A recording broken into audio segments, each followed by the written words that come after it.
नमस्कार हजुर, नमस्कार। नमस्कार। अनि हजुरको घर कहाँ नि? मेरो जुम्ला सिजा पनका सुन्दरी गाउँपालिका 2 मालिका बुट्टा।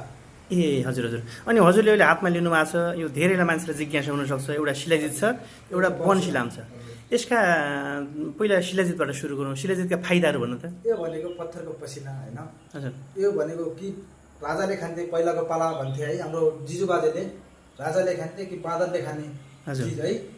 यो एकदम मुस्किल, गाड्नलाई एकदम मुस्किल। यो पत्थरको पसिना जस्तै तपाईँको वैशाख जेठमा धेरै गर्मी हुन्छ, गर्मीमा निक्लिने चिज हो। जाडोमा पुरा यो जम्छ, यो गर्मीमा गल्छ।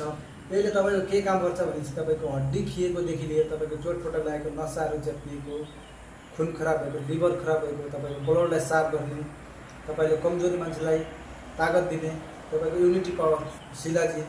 यो तपाईँले कस्तो भनेपछि तपाईँको खाने तरिका, तपाईँको एक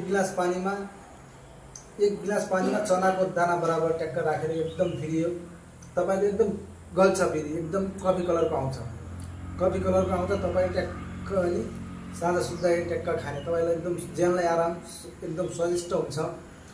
शिलाजित भनेको शिलाजितमा धेरै फाइदा छ। तपाईँको कुनै हड्डी टुटेको, चोटपटक लागेको, तपाईँको भाँचिएको, टुटेको, फुटेको, सड्के मड्केको, तपाईँको ग्यास्ट्रिकदेखि लिएर तपाईँको गाना गोलाहरूसम्म यो काम गर्छ। जस्तो यो 2 थरी छ भन्ने समानमा हल्ला पिन्छ। यो कस्तो 2 थरी? यो होइन भने 2 थरी त हुन्छ, किनकि भने तपाईँको एउटा ढुङ्गासँगको हुन्छ, ढुङ्गासँग एउटा रिफाइन गरेको त्यसलाई 2 थरी भन्छ।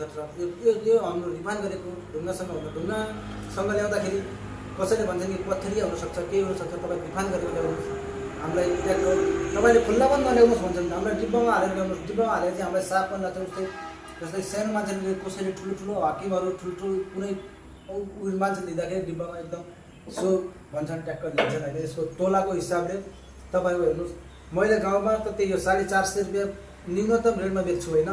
तर चिनेको मान्छेलाई त्यस्तै अलिक मिलाएर अलिक डिस्काउन्ट गरिदिनु, त्यो गर्न नसक्दैन शिलाजित।